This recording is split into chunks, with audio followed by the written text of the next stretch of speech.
మోడీకి అమరావతి సెగ తగిలింది.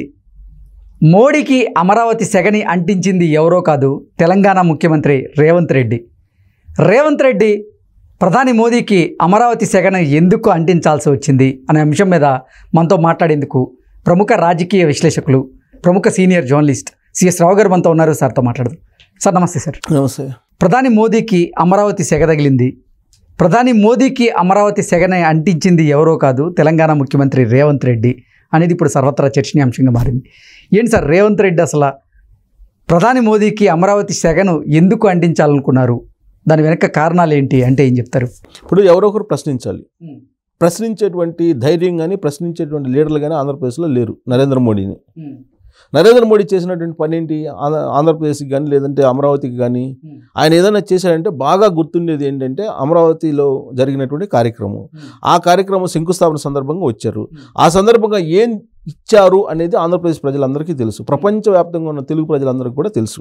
ఆ విషయాన్ని ఆ మధ్యకాలంలో కేసీఆర్ కూడా ప్రస్తావించారు. నేను కొత్తగా ఏదో రాజధానికి శంకుస్థాపన జరుగుతుంది, నేను ఏదో ఇవ్వాలనుకున్నాను, కానీ ప్రధానమంత్రి నరేంద్ర మోడీ ఇచ్చిన తర్వాత నేను అనౌన్స్ చేద్దాం అనుకున్నాను. నరేంద్ర మోడీ ఒక చెంబులో నీళ్లను మట్టి ఇచ్చాడు, ఇంకా ఆయన్ని కాదని నేను కనుక ప్రకటిస్తే నేనే ప్రకటించలేదు, నువ్వెందుకు ప్రకటిస్తావు అనే యాంగిల్లో కక్ష కట్టుకుంటాడని నేను ప్రస్తావించలేదని చెప్పి ఒకనొక సందర్భంలో కేసీఆర్ అన్నారు. ఆంధ్రప్రదేశ్కి నరేంద్ర మోడీ ఏమన్నా చేశారు అని అంటే వెంటనే అమరావతి విషయంలో గుర్తొచ్చేది ఏంటంటే ఒక చెంబు మట్టి, అలాగే నీళ్లు, ఇవి గుర్తొచ్చేది. సరే, ఇవి ఎందుకు గుర్తొచ్చినాయి? ఇప్పుడు ఎందుకు గుర్తు చేస్తున్నారు? వీటి గురించి ఎవరు ప్రస్తావించలేదు. అమరావతికి సంబంధించి మీరు ఢిల్లీ తరహా రాజధాని కట్టిస్తా ఉన్నారు కదా, ఎందుకు కట్టించలేదని చెప్పి అడిగే వాళ్ళే లేరు అక్కడ. ఎందుకనంటే నరేంద్ర మోడీకి జగన్మోహన్ రెడ్డి, చంద్రబాబు నాయుడు ఇద్దరు కూడా రైట్ హ్యాండ్ లెఫ్ట్ హ్యాండ్ లాగా ఉన్నారు. అక్కడ ఉన్న 25 ఎంపీలు ఆయనకే, ఎవరు గెలిచినా కానీ ఆయన హ్యాపీగా ఉన్నారు. వీళ్ళిద్దరూ ఇక్కడ అడగలేనటువంటి పరిస్థితిలో ఉండిపోయారు వాళ్ళు. సరే, ఇప్పుడు అమరావతి పరిస్థితి, అమరావతి గురించి ఎవరు అడుగుతారు? రాజధాని గురించి ఎవరు అడుగుతారు? రాజధాని మరి అంతమంది రైతుల్ని మోసం చేసినట్టే కదా. ప్లస్ అమరావతి రాజధాని ఉంటుందని చెప్పేసి మొత్తం ఆర్భాటాలతోటి దాదాపు చుట్టుపక్కల ఉండేటువంటి ముఖ్యమంత్రుల్ని, తర్వాత పారిశ్రామికవేత్తల్ని, బిజినెస్ టైకుల్ని అందరిని తీసుకొచ్చి అంగరంగ వైభవంగా అమరావతి శంకుస్థాపన చేశారు కదా. శంకుస్థాపన చేసినప్పుడు ఢిల్లీ నుంచి ఒక చెంబు మట్టి, అలాగే నీళ్లు తీసుకొచ్చి ఇచ్చారు కదా ఎవరు? నరేంద్ర మోడీ. అంతకుమించి ఏమన్నా ఇచ్చారా? దాని ప్రస్తావన ఇప్పుడు రేవంత్ రెడ్డి తీసుకొచ్చాడు.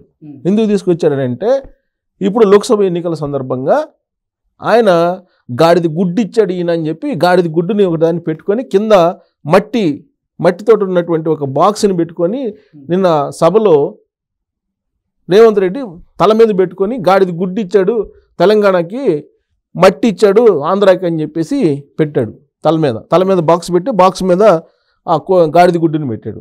గాడిద గుడ్డుని పెట్టి ఇది నరేంద్ర మోడీ చేసింది తెలుగు రాష్ట్రాలకి అని చెప్పి ఆయన నిరసన వ్యక్తం చేశాడు. ఇదే నిరసన ఇప్పుడు నరేంద్ర మోడీకి బెంగళూరు పోతే, అది కర్ణాటక పోతే, కర్ణాటకలో కూడా చెంబు చూపించారు. చెంబు ఇచ్చాడు మాకు అని చెప్పి నిరసన వ్యక్తం చేశాడు. నిధులు ఇవ్వలేదు, చెంబు ఇచ్చాడని ఒక నిరసన, అది పెద్ద హైలైట్ అయింది, వైరల్ అయింది. ఆ చెంబు ప్రతి చోట ఇప్పుడు కాంగ్రెస్ పార్టీ సభల్లో చెంబు చూపిస్తున్నారు. మన కర్ణాటక ఎన్నికల్లో చూస్తే మనం రేపు 7వ తారీఖు 3వ విడత పోలింగ్ జరగబోతుంది. 3వ విడత పోలింగ్ సందర్భంగా ఈయన ప్రచారానికి వెళ్తే చెంబులతో నిరసన వ్యక్తం చేశారు నరేంద్ర మోడీకి. ఆ చెంబు సింబల్ను చూపిస్తూ వ్యంగ్యాస్త్రంగా, అంటే నిధులు ఇవ్వలేదు మాకు, ఇవ్వాల్సినటువంటి నిధులు ఇవ్వకపోక వాటర్ లేకుండా చేశాడు, చెంబు చూపించారు. అయితే దీనికి ప్రతిగా ఉన్న నరేంద్ర మోడీ అక్కడ ఉండేటువంటి ఐటీ సిటీని ఈ వాటర్ లేకుండా ట్యాంకర్ల సిటీగా మార్చేశారు అని చెప్పారు.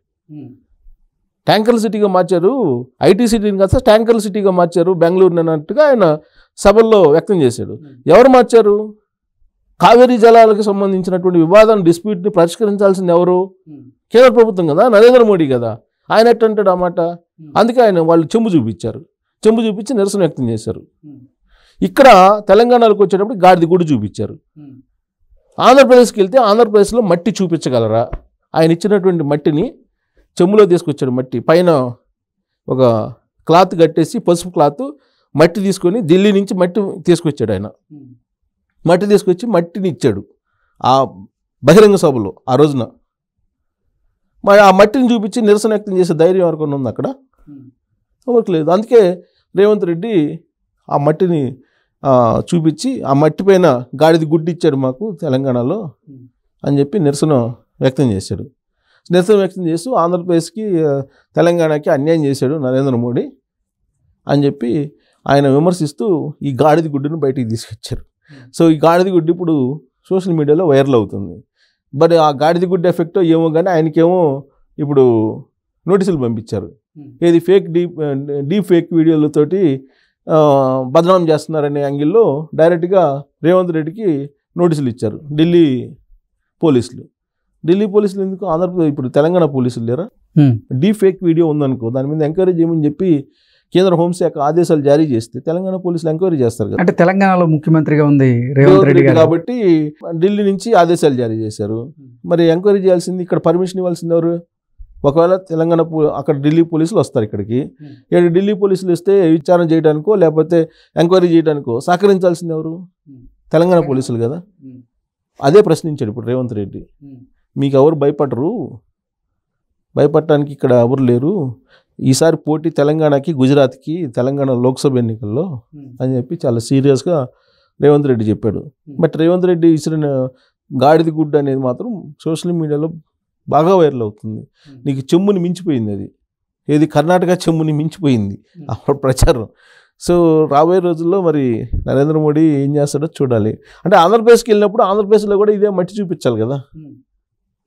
మట్టి తోటి గురించి చెమ్ము చూపిస్తే నిజంగా ఆయన చెప్పిన దానికి ఆయన చేసిన దానికి సంబంధమే లేదు. అయినా కానీ ఆంధ్రప్రదేశ్ ప్రజల్ని అక్కడ ఉండేటువంటి రాజకీయ పార్టీలు అన్నీ కలిపి మోసం చేస్తున్నాయి, దగా చేస్తున్నాయి. అక్కడ ఉండేటువంటి ప్రజలు ఆలోచించాలి, ఆలోచించి సరైనటువంటి నిర్ణయం తీసుకోవాలి. ఇప్పుడు సరైన సమయం ఇప్పుడు. అసలు నరేంద్ర మోడీని చూస్తే భయం ఎందుకండి? ఎందుకు భయం? ఆయన పొలిటీషియన్, ఆయన గుజరాత్లో ముఖ్యమంత్రి, సీనియర్ ఆయన కన్నా చంద్రబాబు నాయుడు. జగన్మోహన్ రెడ్డి కొత్తగా రాజకీయాల్లోకి వచ్చాడు. సరే ఆయన అంటే భయపడుతున్నాడు, కేసులు ఉన్నాయి కాబట్టి. 13 సిబిఐ కేసులు, 8 ఈడీ కేసులు ఉన్నాయి, ఎప్పుడు అరెస్ట్ చేస్తారు చేయలేదని భయపడుతున్నాడు అనుకో. చంద్రబాబు నాయుడుకి ఏం భయం అండి? చంద్రబాబు నాయుడు ఎందుకు ఆయన దగ్గరికి పోయారు? ఆయన దగ్గరికి పోయాడు, పొత్తు పెట్టుకున్నాడు, దానివల్ల ఏమైనా నెరవేరిందా? ఇప్పుడు ఏమి నెరవేరలేదు కదా. సో కాబట్టి అందుకే రేవంత్ రెడ్డి ముందుకు వచ్చి నిరసన తెలుగు రాష్ట్రాలు రెండింటికి కలిపి రేవంత్ రెడ్డి నిరసన వ్యక్తం చేసి నరేంద్ర మోడీకి ఆలోచింపజేసేలా ఆయన ప్రయత్నం చేస్తున్నాడు. ఓకే, కానీ రేవంత్ రెడ్డి ఏమో రానున్న రోజుల్లో భారతీయ జనతా పార్టీలోనే చేరే అవకాశం ఉంది, ఇప్పుడున్నటువంటి కాంగ్రెస్ పార్టీ ప్రభుత్వం కూలిపోబోతోంది అంటూ కూడా ఇక్కడ బీఆర్ఎస్ నేతలు కొంతమంది ఆరోపణలు చేస్తూ ఉన్నారు. రేవంత్ రెడ్డి కూడా చోటామియా బడేమియా అన్నట్లుగా, చోటాబాయ్ బడేబాయ్ అన్నట్లుగా ఆయన కూడా కొన్ని కమెంట్లు చేస్తున్నటువంటి నేపథ్యంలో ఏంటి సార్ అసలు తెలంగాణలో రాజకీయాలు ఏ రంగు పులుంగుకోబోతున్నాయి? ఆరోపణలు ఇవన్నీ కూడా రాజకీయంగా రకరకాలు జరుగుతుంటాయి. ఆ లెక్కనైతే మరి బీఆర్ఎస్ పార్టీ విలీనం జరుగుతుందని చెప్పి అంటున్నారు కాంగ్రెస్ వాళ్ళు. ఏది బీజేపీలో, అక్కడేమో వైఎస్ఆర్ కాంగ్రెస్ పార్టీ విలీనం జరిగే అవకాశం ఉంది. ఆల్రెడీ ఇంతకుముందే విలీనం సంబంధించినటువంటి చర్చలు జరిగాయి అని చెప్పి అంటున్నారు. దానికి అంటే రాజకీయంగా ఇట్లాంటి ఆరోపణలు ప్రత్యారోపణలు చేసుకుంటుంటారు, కానీ వాటిని మనం క్రైటీరియా తీసుకోవడానికి లేదు. బట్ ఏదైనా జరగచ్చు రాజకీయాల్లో.